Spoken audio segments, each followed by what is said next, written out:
pourquoi les associations n'ont aucun local mis à leur disposition? Tout d'abord, je vous rappelle que j'ai souhaité prendre en délégation directe la vie associative, car c'est un enjeu primordial pour la ville d'Orly. Nous avons la chance d'avoir un tissu associatif très important et très riche sur la ville, et donc il était important pour moi et pour l'équipe municipale de pouvoir travailler en direct sur cette question. Nous mettons à disposition des aides et des subventions financières, bien entendu, à différentes associations, mais également des aides indirectes avec du matériel mis à disposition, des impressions qui sont données, ou en tout cas qui sont faites à des prix très avantageux, et nous mettons bien sûr à disposition des salles. Mais au vu de la quantité de la masse, bien entendu, parfois, il est demandé à chacun de faire des efforts sur une date, sur une organisation, une soirée plutôt qu'une autre. Mais bien sûr, nous mettons des locaux à disposition pour les associations de la ville d'Orly. Deuxième question de Claire.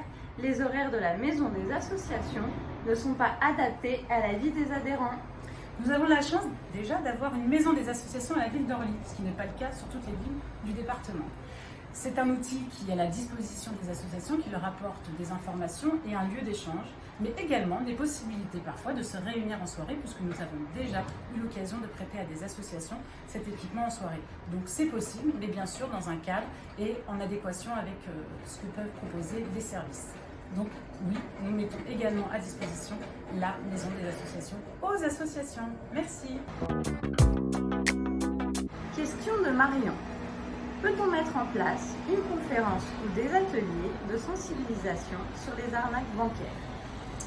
Très bonne question.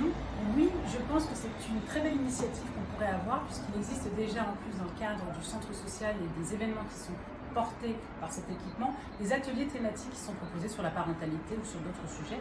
Donc pourquoi ne pas proposer cette thématique sur ce centre social prochainement? Merci pour cette proposition que nous validons. Question de Violaine. Une interconnexion tramway T9 et métro 14 est-elle envisagée?